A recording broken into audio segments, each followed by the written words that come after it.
guys, welcome to my channel. Please don't forget to subscribe and share. And also, please don't forget to like. It would surely help our channel. Happy reading! Hi everyone, so this is chapter 40 of My Wife, titled Her Real Family. Let's start reading. So sa title pa lang, no? Her Real Family. Lalaman na kaya niya na sa totoong pamilya niya yung Marcos? Master, we have asked the people in several nearby villages according to the information the midwife provided. Oh no, they would know. Will they? Wang Zung, the henchman of Marcus of Dingan. Dingan ba yan o Dingan? Basta basahin nyo na lang. But none of them match the age and date. Oh no, oh no. The last one is the child from Qingquan village. Qingchuan village. Tama ba? It should be Qi, right? Qingchuan village is not located at the foot of the mountain where the temple is, but on the other side of the mountain. I don't think... What do you think what? Recently, I have an important matters to attend to. I may delay my return to the capital. Please forgive me, Your Majesty. Respectfully, the Marquis of Dingan. Sending the letter to the Majesty. Go take a look there. If it's not, come back. Don't leak any information. If it is, I'll be waiting for you at the tea house in town.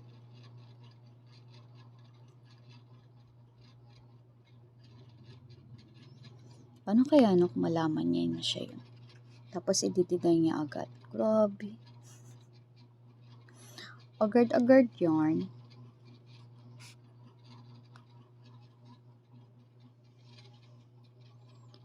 Qingchuan village. Clip-clop.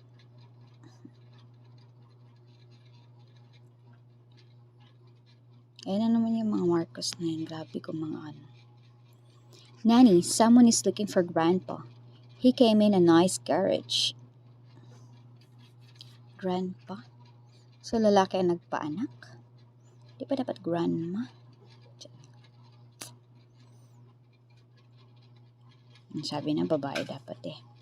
Who are you? And why do you want to see my husband? Ay, lalaki pala talaga yung hinahanap.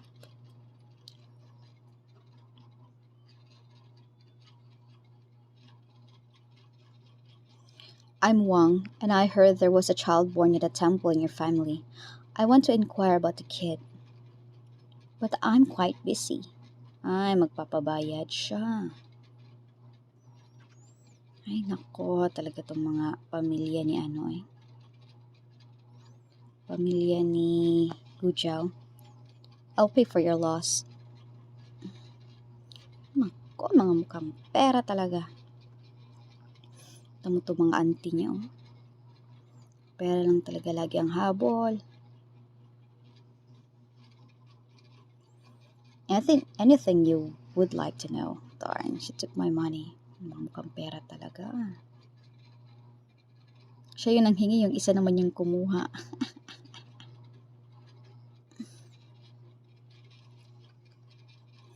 How old is the child? Is it a girl? 14, and yes, it's a girl.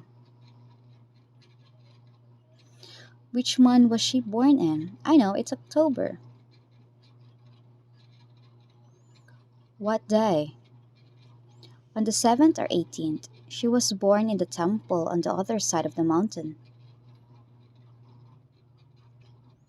Hindi nalabas na din yung katotohanan.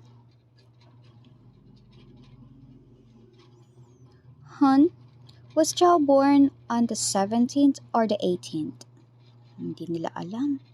Kapamilya nila, hindi nila alam kung kailan pinanganak. Sa bagay, wala naman talaga silang pakialam kay Zhao even before.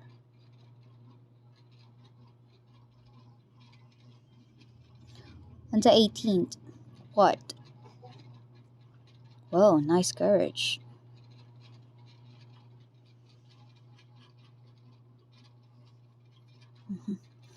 Everything matches up. This family got the wrong girl. Yes, nakuha nila yung anak ng Marcos. Dapat yung isa yung ano, no? Yung isa yung nasa mahirap. Don't worry, I'm not a bad person. This may sound rude, but can I meet Zhao?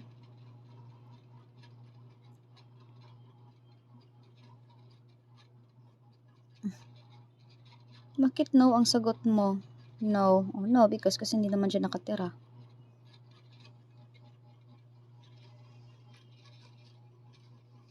Where are her parents? I would like to have a word with them. Her parents passed away, and I'm her nanny who raised her. You can have a word with me. Oh no, don't talk to them. Shall we talk inside?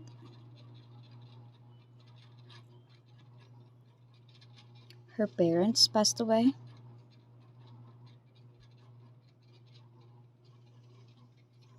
Her mother came from somewhere afar. Naku, bakit kayo pumunta? Bakit ka nakipag-usap sa kanila?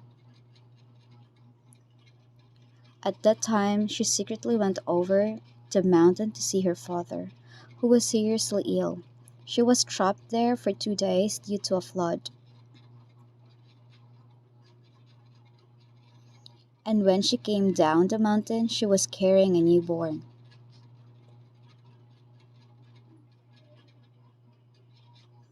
Maganda naman pala yung kinilalang ina ni ano, no, Chow, no?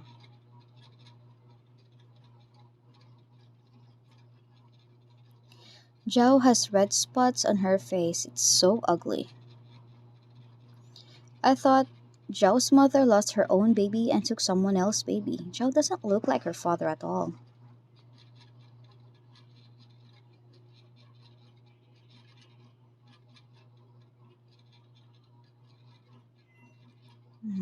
Bakit kaya ginawa ng mama niya yun? No?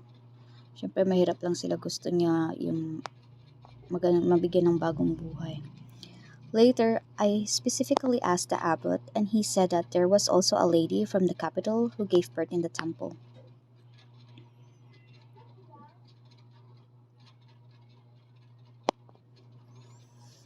Bakit ngayon mo lang sinasabi? Bakit di mo sinabi kay Zhao yan? Zhao's mother couldn't be bold enough to steal a rich lady's baby, right? Tapos in-switch niya lang. Ba't ngayon mo lang sinabi yan, girl?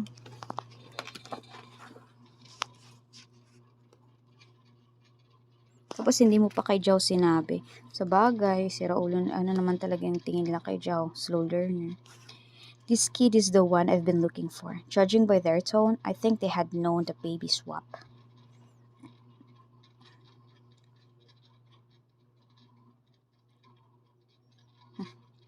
Go. What a coincidence. Did her parents treat her well?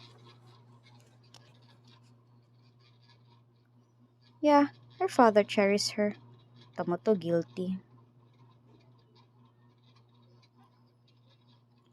Zhao is dumb and ugly after her parents died. Wow, masyado. Monster go. Dummy Zhao. Go Zhao is a dumb monster. Tamo kawawa masyado si Zhao.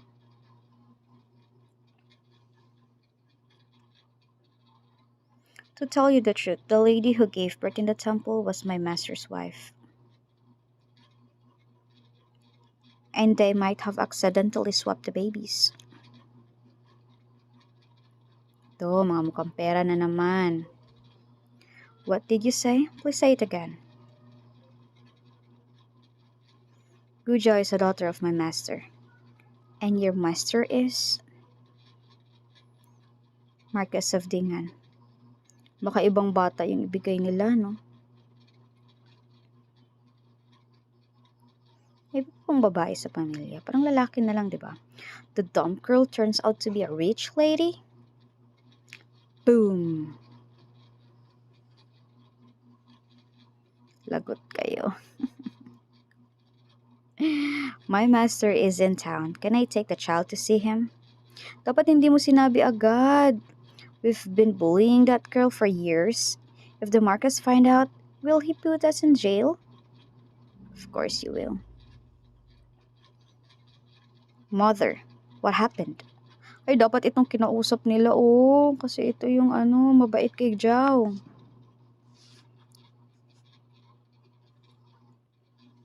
Where's your father? At my uncle's place. He said I should return home first. Get him back. We have something important to discuss. Well, let me inform my master first, and you can discuss how to tell her. If it's too hard for you, I'll do it. Hard talaga sa kanila kasi di naman nila pinakisamahan ng mabuti kasi si Jao.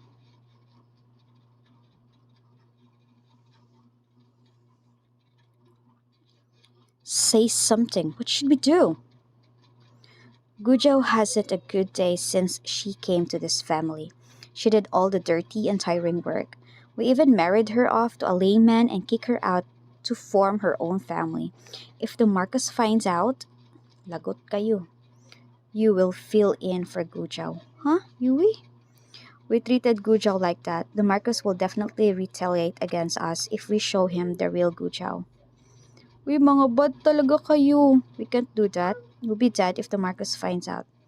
But this is for the best. If Yui becomes a noble lady, she can help Urshuan out. And I'll tell her to buy a shop for you in town, for the whole family will benefit. I know you don't want to leave us, but this is for your best. Your life will be much better if you go with the Marcos. Lang sasama nila. Don't forget about us.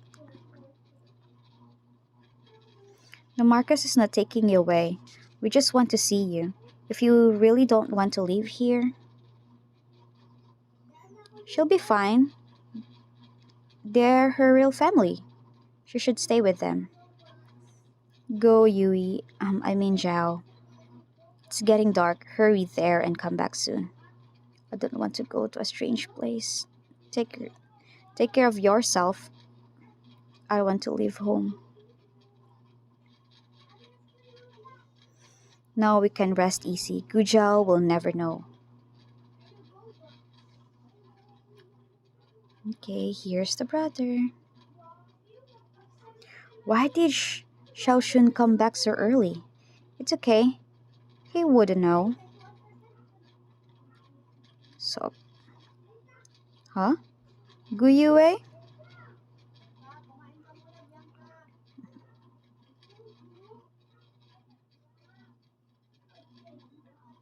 Lagot kayo ngayon. Who are you? Guyue is now a marriageable age and they're seeking husband for her. Did they sell her to this old man? You came to my place and buy my family, but you don't know my name? You, get off the carriage. Kid, I don't want to fight. Sabihin mo. How much did my uncle ask to sell his own daughter to you? What uncle? This is Gujao, not who you think it is. What? You're also Gu?